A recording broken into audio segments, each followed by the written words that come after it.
Welcome to the deep dive. You know why you're here. To get right into it, fast and deep.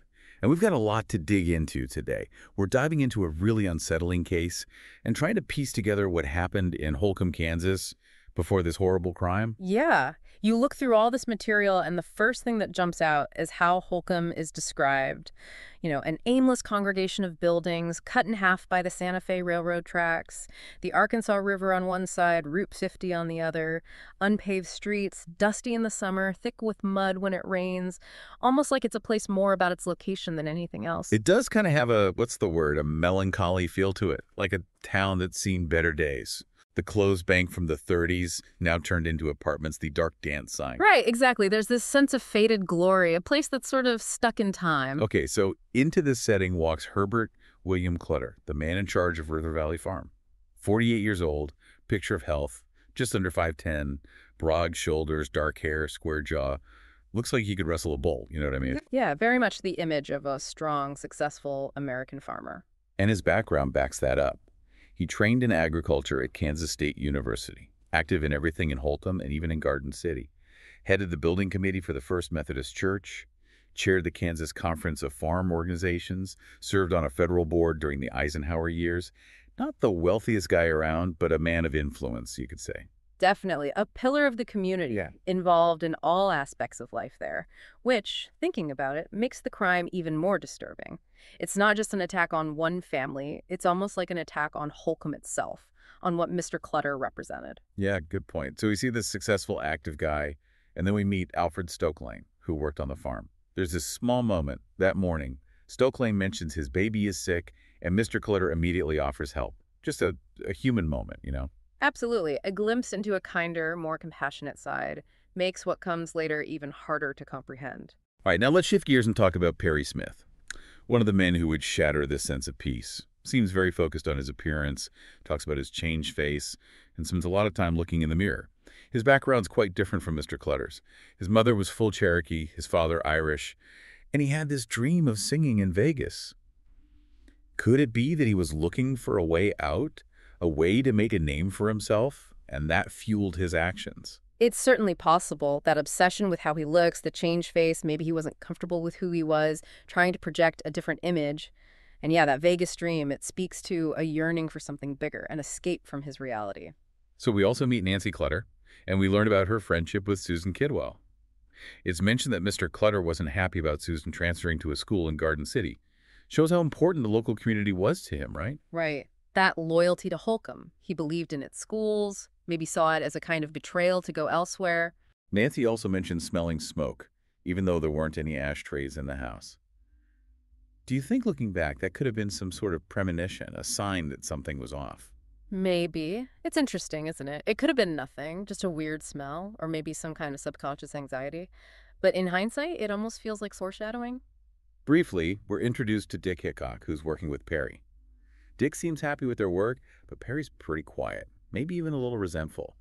Makes you wonder what their relationship was really like. Yeah, definitely. You get the feeling there's more going on beneath the surface. Maybe Dick is hiding something or just not picking up on Perry's true feelings. And that silence from Perry, it feels ominous somehow. Then we have these everyday scenes. Nancy teaching Jolene to bake a pie, Jolene all proud of herself, Mrs. Clutter with a headache, not wanting any pie, Nancy mentioning plans, Roxy Lee Smith's trumpet solo, errands for her mom, a bridal shower, Thanksgiving. It's like such normal stuff, you know? hmm Makes it even harder to believe what would happen later that night. It's like you said, everyday life. It really emphasizes the suddenness and the brutality of the crime. So Mrs. Clutter, she's talking to Jolene, and mentions that Mr. Clutter travels a lot and always brings her back little gifts. A penny paper fan from San Francisco, things like that. It's a sweet detail. It is. It shows a different side to their marriage. These little gestures, these small acts of love amidst the busyness of their lives. Then we learn that Mrs. Clutter had struggled with depression after her children were born, lived a bit separately from her husband, found comfort in her faith, hoped it was just a pinched nerve. It makes you think about how much goes on behind closed doors, even in families that seem to have it all together. Definitely. It's a reminder that we never know what someone else is going through. She was struggling internally, but outwardly, they were this successful family. And on this particular Saturday, she's all alone in the house. Her husband and son are in Garden City. The housekeeper's gone. Just before this, She gave that little paper fan to Jolene, the one her husband brought her. It's small detail, but it feels significant. Yeah, it's like a symbolic moment. It emphasizes her loneliness and makes what's about to happen even more tragic. So we're introduced to Garden City, described as a typical town, but the kind of place people are proud to call home. Friendly folks, fresh air, good schools, good neighbors, beautiful churches, even a golf course. A well-run library, a newspaper, green squares, safe streets, a big park with polar bears and an elephant, and the world's largest free swimming pool. And it's quiet after 8 p.m. Everyone knows everyone, and they like it that way. It's that strong sense of community that makes the crime so shocking. In a place where you feel safe and secure, this kind of violence is almost unimaginable. And Mr. Clutter, he was this educated, successful guy, Republican, church leader, Methodist, right? But he didn't go in for fancy parties or playing cards. He'd like to be doing something, accomplishing something. So that Saturday, he was chairing a meeting for the 4-H club. You know about 4-H. What do you think that tells us about Mr. Clutter? 4-H is all about practical skills, leadership, building character. Head, heart, hands, and health, that's their motto. So it fits perfectly with Mr. Clutter's personality, hardworking, focused on achievement, invested in the future, and especially the young people in his community. At that meeting, he specifically praises Mrs. Holko Ishida, a Japanese woman who'd moved to Holcomb a couple of years earlier. Even suggests she should be honored at their banquet. It's interesting, isn't it? Shows a real openness, especially for that time. Absolutely. Back then, prejudice was unfortunately common, so for him to publicly praise Mrs. Ishida, it speaks volumes about his character. He valued people for who they were, not their background. Later, Mrs. Ishida talks to Mr. Clutter about her family maybe moving to Nebraska for a better farm. She's sad to leave Holcomb, mentions he once gave her and her kids a ride home from a 4-H meeting. Her last words to him are that she can't imagine him ever being afraid. And then she thinks to herself, he probably didn't believe anything bad could ever happen to him. What an incredibly sad foreshadowing. Right. It's heartbreaking. He represented this sense of security, and then it's all shattered. There's also Mr. Helm, Bonnie Clutter's brother, pruning her rose bushes, worried about losing his job because the farm might be sold. He remembers Mr. Clutter saying he hoped the Clutters and the Helms would always be at River Valley Farm. It's a reminder of how this tragedy would ripple outwards, affecting so many people. Absolutely. It wasn't just about the immediate family. This tragedy would change the lives of everyone connected to the Clutters. Sunday morning, the news breaks. 2 ambulances speeding toward the Clutter property. The mail carrier, Mother Truitt, stops her route to spread the word. Even the description of the rundown post office adds to the feeling of this quiet place suddenly thrust into the spotlight for all the wrong reasons. It's like the end of innocence, the end of peace. Mother Truitt stopping her route, it shows how extraordinary this was, how it disrupted everything. Then you have Mrs. Clare, and her reaction is surprising. She hears about Mr. Clutter's death, and instead of being shocked, she talks about how he could be pushy and always in a hurry. Makes you realize that even someone who seems like a pillar of the community can be seen differently by others. Yeah, it's a good reminder that people are complex. We all have different sides, and different people see those different sides. We also see Susan Kidwell, heartbroken, wanting to tell Bobby Rupp about Nancy, but he already knows. Bobby just staring at the farm, not saying a word, his brother worried about him. They walk toward the farm, which is now blocked off, and incredibly, Bobby's immediately considered a suspect. Just awful. It is. You have this young couple in love, and then this happens. And the suspicion falling on Bobby, the grieving boyfriend, it's just another layer of tragedy. The investigation kicks off. Alvin Dewey and the KBI team interviewing everyone. School staff, people who worked on the farm, friends, neighbors, family. About 20 people show up for the funeral, which shows how well regarded the family was. Absolutely. The scale of the investigation, the number of people affected, it all speaks to the magnitude of the crime. Meanwhile, Dick Hickok is eating like a horse, can't get enough food. Perry, on the other hand, has no appetite at all, barely touching anything except aspirin, cigarettes, and root beer. Perry even makes a sarcastic comment about Dick's idea of success. What do you make of their reactions? It's fascinating, isn't it? Dick's behavior is almost unsettling, like he's completely unaffected. But Perry, he seems to be really struggling, maybe wrestling with guilt or at least processing it all very differently. Then there's this recurring dream Perry has. A parrot, a snake guarding a tree full of diamonds, and Perry climbing to a paradise where there's tons of food. He even mentions 2 versions of the paradise, one where he's powerful and one where he's a kid surrounded by food. What do you think it all means? Dreams can be so powerful. The parrot, maybe it's his conscience, or the fear of being judged. The snake and diamonds, maybe it's temptation, the lure of a better life. And that paradise with all the food, it probably reflects a deep longing for something he never had, a sense of security and abundance.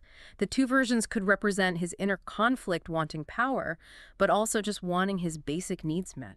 Then we have Bonnie Clutter's brother, Howard Fox. He sends a telegram, a letter expressing gratitude to the people of Garden City.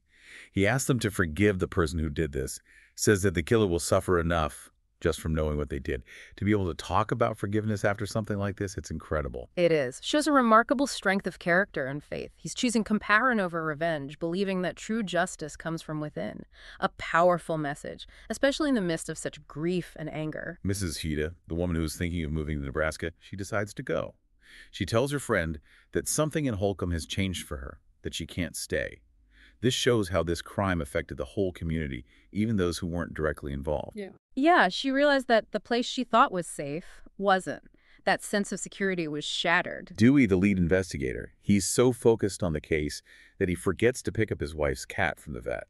Shows how consumed he was by this. Right, it's all he could think about. The case had taken over his life. At Hartman's cafe, Mrs. Hartman even mentions how much weight Dewey has lost. He admits that the investigation is taking its toll. They followed over 700 leads, including this bizarre one about some phantom Mexicans Paul Helm thought he saw. Can you imagine chasing down that many leads? It must have been exhausting, both physically and mentally. And that Phantom Mexican story, it probably says more about the fear and paranoia in the community than anything else. We then hear about Dewey entering the Clutter house. It's described so vividly. The house is still warm. There's the scent of lemon polish, sheet music on the piano coming through the rye, Herb Clutter's hat, Kenyon's glasses.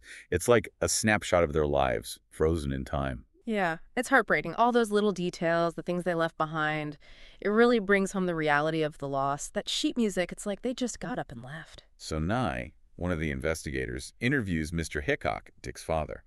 He says that Dick and Perry went to Fort Scott to visit Perry's sister and get some money, like $1,500. But we find out later this is a lie. Right, that's a key point. It establishes an alibi that will quickly unravel. Nye keeps asking about Dick's behavior when he got back from Fort Scott. His father says he seemed normal, ate like he always did. But again, this turns out to be false. It seems like the family was either in denial or intentionally covering for him. We then get inside Perry's head. He's in the car with Dick, a guy named Mr. Bell, and he finds Dick's jokes and behavior, well, queer and egomaniacal considering what they've just done. It's a fascinating glimpse into Perry's psyche. He seems to have a greater awareness of the gravity of the situation than Dick. And then, as Dick is telling these jokes, a third hitchhiker gets in the car, a black soldier. Perry later says he thinks this is what stopped him from doing something to Mr. Bell. It's amazing how these chance encounters can change things. Absolutely. Just a random event, but who knows what might have happened if that soldier hadn't gotten in the car. The investigation continues, and Nye ends up at a rooming house in Las Vegas. He shows a landlady pictures of Dick and Perry, and she recognizes Perry. This allows Nye to get the local police involved, and soon there's a memo out identifying them as parole violators considered dangerous. They're also looking for the stolen radio, and they find a pawn ticket for Perry's bearskin rug, which leads them to his dress. A big break in the case. It is. Nye's persistence is paying off. Those little clues, the pawn ticket, it all adds up. They find Perry's belongings in a storage room. A box with "Beware" scrawled on it. Inside, a dirty pillow marked "Souvenir of Honolulu." A pink baby blanket, some clothes, a pan, a towel. And the knot used to tie the box is different from the knots used on the Clutters. What does that collection of items tell you about Perry? It paints a picture of a transient life, maybe a bit of a lost soul. That beware is interesting, maybe a sign of his defensiveness, his need to keep people at a distance. And the baby blanket, it suggests a yearning for innocence, maybe a longing for something he never had. Nye tracks down Perry's sister, Mrs. Johnson, in San Francisco. She's not shocked that the police are looking for him, though she's upset about the timing. She says she hasn't seen Perry in 4 years, not since he visited their father in Reno when he was on parole. Their father was angry with Perry, and they hadn't spoken since. It's another piece of the puzzle showing a family background filled with conflict and estrangement. Mrs. Johnson mentions Perry had a friend, Joe James, an Indian logger in Washington, and a woman Perry introduced as his wife back in '55. Seems like Perry tried to connect with people, but it never lasted. Yeah, there's a sense of loneliness there, maybe a longing for connection, but an inability to make it work. Back in Garden City, rumors are flying, people speculating about who could have done this. Some thought it was connected to the Kansas Wheat Growers Association, others that it was a ranch hand who'd been fired. The closest guess was a disgruntled UX employee just out of prison. Shows how desperately people were trying to make sense of this senseless act. It does. It was so shocking, so out of place in their community, they needed to find an explanation. After Christmas, Dick and Perry are in Miami Beach. Dick is out there in his swim trunks, while Perry stays fully clothed, apparently self-conscious about his legs. Perry's reading about the Walker family murders in Florida. He finds it amazing, even wonders if some lunatic got inspired by the Kansas case. Dick doesn't care. He's busy collecting seashells. Even remembers how, as a kid, he was jealous of another boy's shells and smashed them. What a contrast. It is. Perry's fixated on this other crime, maybe trying to understand his own actions. And Dick, he's completely self-absorbed, still driven by those petty childhood impulses. Nye keeps digging. Asks Hickok about a change in his work schedule back in November. Hickok lies again, says Perry got paroled, and he got a letter from Idaho about their plan to go to Acapulco and start a fishing boat business. Another layer of deception. He's trying to cover his tracks, build a narrative that distances him from the crime. But the more he lies, the more the net tightens. And Nye calls him on it. Confronts him about the lie about Fort Scott. Points out that Perry doesn't have a sister there and the post office would have been closed. This is where it starts to fall apart for Hickok. Absolutely. Nye's got the facts, and he's not letting up. Hickok's alibi is crumbling. The detectives confront Perry, too, about Fort Scott and about him saying he picked up girls at a motel. They're closing in on both of them now. It's the beginning of the end for their web of lies. The trial starts, and there's a huge crowd at the courthouse. High school kids, mothers with babies, men with their children, Boy Scouts, even a women's bridge club. A reporter is asking people what they think the punishment should be. It's a spectacle. It shows how deeply this crime affected the community. They wanted justice. They needed to see these men held accountable. But it also raises questions about whether they could get a fair trial with all this public pressure. The undersheriff, Wendell Meyer, and his wife Josephine are surprisingly kind to Dick and Perry. Josie even brings them extra food. Perry tells her he can't eat, that he has no appetite. He says the crowd reminds him of a scene from a movie, a biblical movie, where a man was torn apart. Says he's afraid of the same thing happening to him. Josie tries to reassure him. It's a human moment amidst all the darkness. Josie shows compassion for these men, even though they're accused of this horrific crime. And Perry's fear, it's palpable. He knows what people think of him, and he's terrified. We hear about Perry's cell, his notes. Dewey visits him, and Perry refuses to sign a 78-page statement, even though he's admitted to most of it. Says he wants to change two things.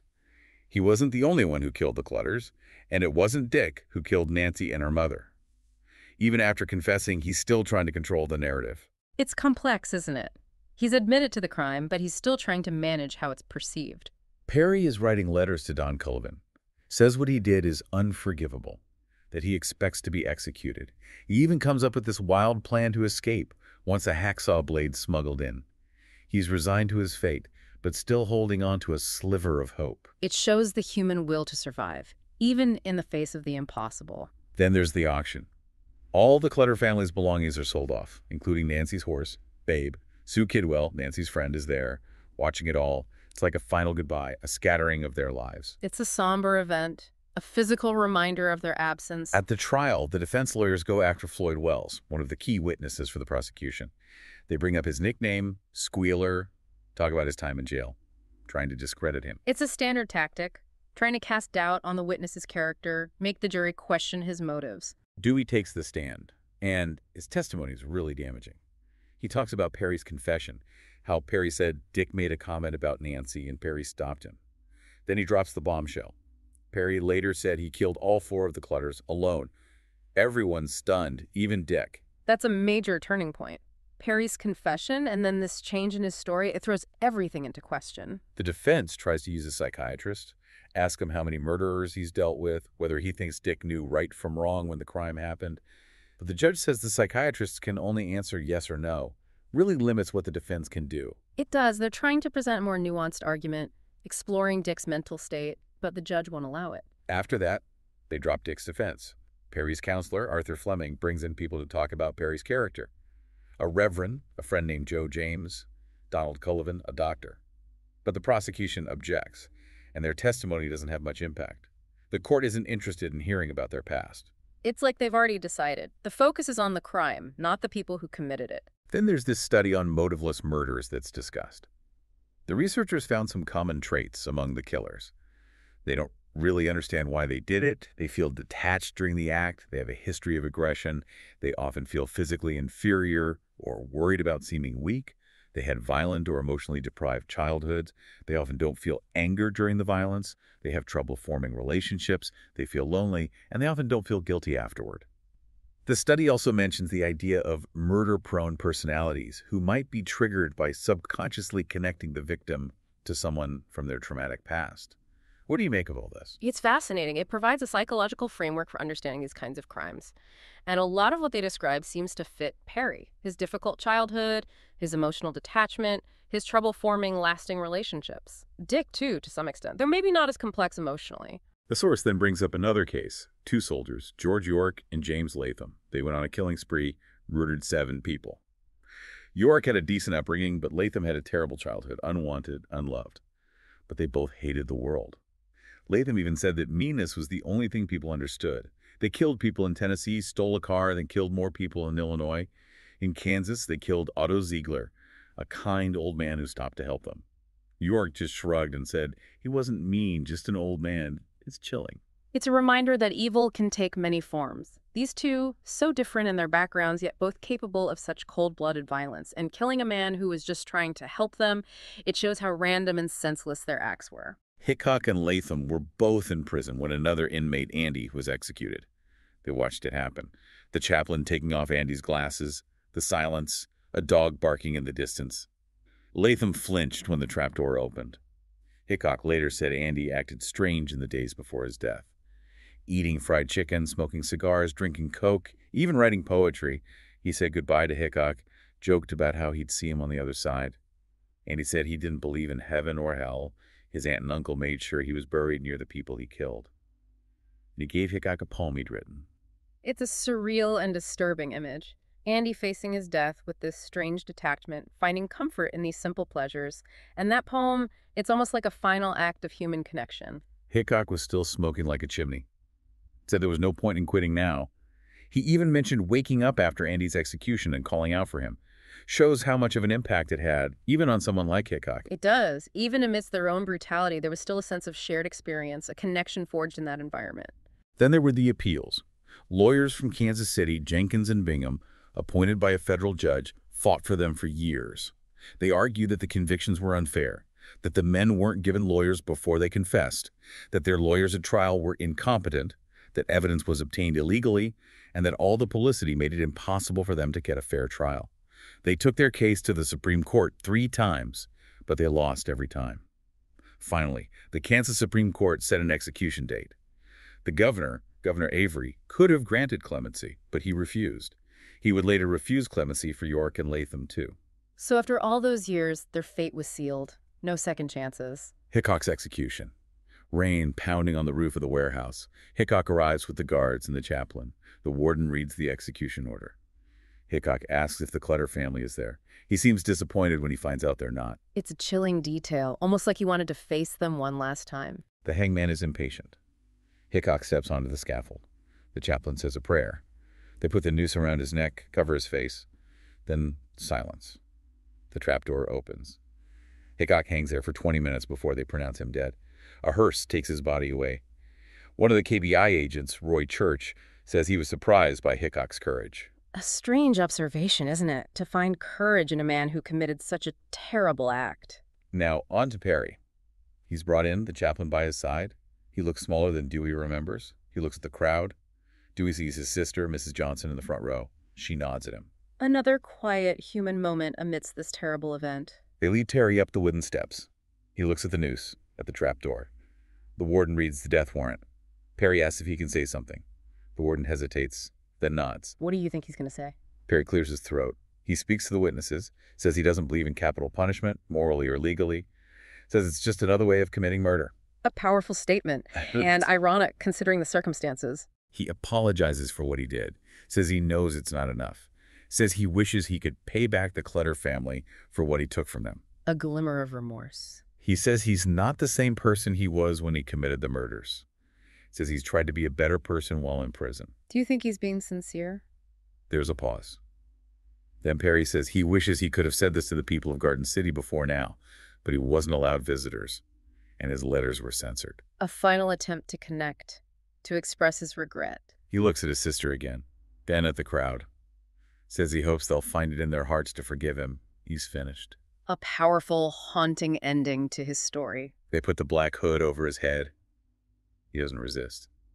The hangman steps back. The trapdoor opens. Perry drops.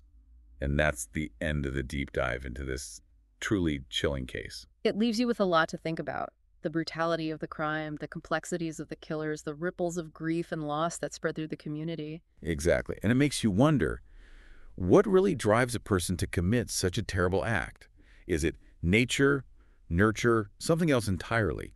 What could have been done to prevent this? These are the questions that stay with you long after you've finished examining the evidence. They do.